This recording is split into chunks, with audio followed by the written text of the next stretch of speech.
Assalamualaikum, hai saudara, ketemu lagi ya dengan saya. Jangan bosan ya saudara untuk bertemu dengan saya, karena saya akan tetap berbagi ilmu yang bermanfaat, yang akan menyelamatkan kita dari dunia sampai akhirat kalau kita tahu dan mengamalkan ya. Nah saudara, kita harus tahu kan, manusia diciptakan oleh Tuhan untuk beribadah ya di alam dunia ini, dan ibadah itu ada cara-caranya dari Tuhan, yaitu melaksanakan niat, sholat, akhlak yang baik, dan menjalankan hukum-hukum kehidupan yang sudah diatur oleh Tuhan. Nah, sekarang beribadah kepada tubuh kita. Yang pertama kan kepada tubuh kita dulu. Bagaimana kita cara beribadah ke tubuh kita supaya tubuh kita sehat, pikiran kita sehat, dan keselamatan kita jaga supaya kita panjang umur. Karena panjang umur itu kita harus menjaga tubuh kita dulu sebelum kita menyalahkan takdir dari Tuhan. Tapi kita telusuri dulu bagaimana kita menjaga tubuh yang disuruh oleh Tuhan. Nah, saya akan kasih tahu ya. Apabila manusia ingin panjang umur, sehat lahir dan batin, Tuhan telah memberi aturannya dengan cara makan, minum yang halal. Dan apa yang halal ya? Mencari uang dengan jalan halal, tidak mencuri, tidak merampok, tidak menipu, tidak menghutang, tidak membayar, itu namanya jalan halal. Dan kita pun uang yang halal itu kita wajib memasukkan makanan dan minuman yang akan menyehatkan tubuh kita kalau kita ingin panjang umur ya. Nah, aturan makan minum yang disuruh oleh Tuhan supaya kita panjang umur, uang dari yang halal dan makanan minuman yang akan menyehatkan, yaitu minum air putih sehari semalam 8 gelas. Kenapa kita wajib mengkonsumsi air putih sehari semalam 8 gelas? Saya kasih tahu, karena di dalam tubuh manusia ada 4 rupa darah, yaitu darah merah, darah kuning, darah putih, dan darah hitam. Apabila kita minum air putih 8 gelas, maka peredaran darah yang 4 tadi akan lancar. Dan kalau lancar, tulang kita akan sehat, urat-urat yang ada di dalam tubuh kita akan berjalan lancar, maka akan sehat dan akan memanjangkan umur ya kalau sehat.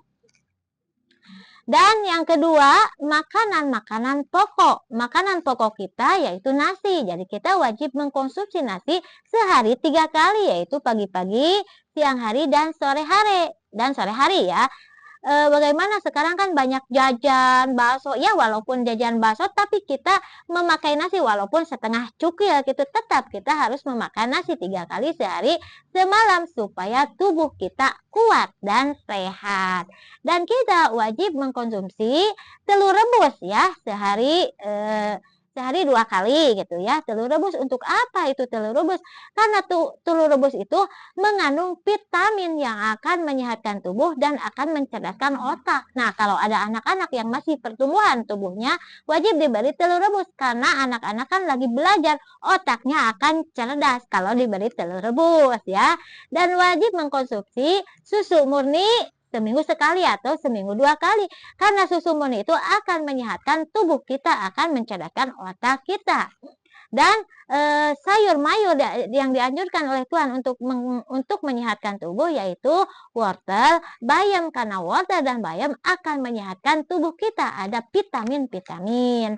Dan buah-buahan yang mengandung banyak vitamin kepada tubuh yaitu jeruk, maka kita wajib mengkonsumsi jeruk untuk menyehatkan tubuh kita. Itu ya. Dan aturan pola tidur kita pun wajib tahu supaya badan kita sehat, tidak cepat roboh, yaitu tidur kira-kira jam 9 atau jam 8 malam, bangun kira-kira setengah 4 pagi atau subuh, itu akan menyehatkan tubuh kita. Dan berolahraga secara teratur setiap hari 5 menit, paling banyak 10 menit, itu aturan dari Tuhan supaya tubuh kita sehat. Tetapi selain makan, minum, olahraga, dan cara minum, mandi sehari 2 kali ya kalau ingin sehat, yaitu ketika pagi hari dan ketika sore hari untuk membersihkan tubuh kita dari kotor dan akan menyehatkan tubuh. Dan selain itu kita pun wajib menjaga hati kita supaya hati kita sehat, supaya tidak banyak penyakit yang akan menyakitkan tubuh kita, yaitu dengan cara menjaga pola pikiran kita dengan tidak banyak dendam kepada orang lain, tidak banyak iri dengki kepada orang lain, dan tidak banyak suudon kepada orang lain. Kalau suudon itu langsung menuduh ya, contohnya ada orang yang kita tidak kenal, itu orang itu jahat, itu suudon, itu tidak boleh. Tapi waspada kita harus, karena waspada dan suudon itu berbeda ya. Kalau suudon itu langsung menuduh, kalau waspada kita wajib menjaga keselamatan. Contohnya ada orang ke rumah kita, di rumah kita banyak uang. Nah, kita jangan menuduh orang itu pencuri, tapi kita waspada. Kalau uang kita, harta kita yang berharga, kita simpan dengan rapat supaya tidak tercuri. Jadi antara suudon dan waspada itu berbeda. Kalau waspada kemanapun kita pergi, itu wajib. Tapi kalau suudon itu tidak boleh.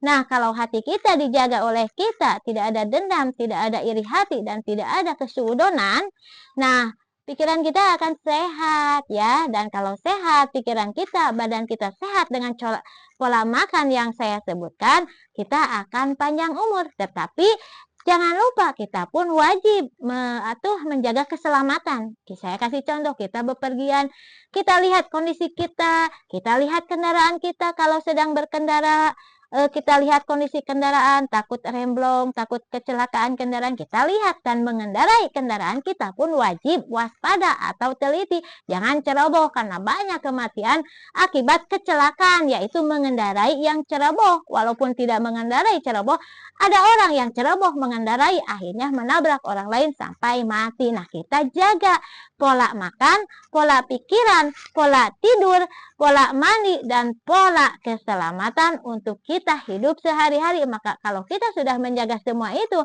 menjaga pola makan, pola tidur, pola pikiran, pola pola bepergian atau keselamatan untuk kita di rumah dan bepergian, maka kita akan panjang umur. Tapi kematian tetap akan datang. Apa kematian tetap datang?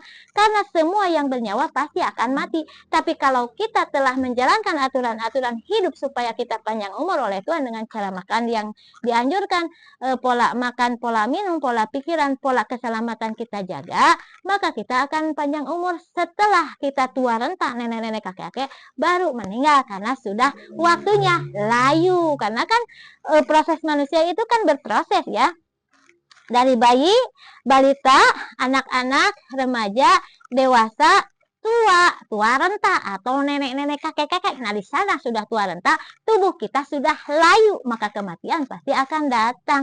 Tapi jangan sampai kematian kita masih muda, kita langsung mati. Jadi apa maksudnya? Itu sudah takdir.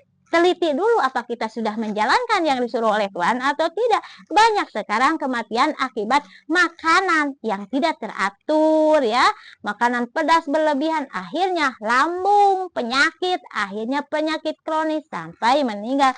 Maka jaga makanan kita, jangan makan pedas berlebihan, jangan banyak masam berlebihan. Mana teh makanan yang asam-asam yang berlebihan, tapi pola makan, pola tidur, pola pikiran, pola keselamatan yang dianjurkan oleh Tuhan kita laksanakan supaya kita panjang umur ya. Sekian, assalamualaikum.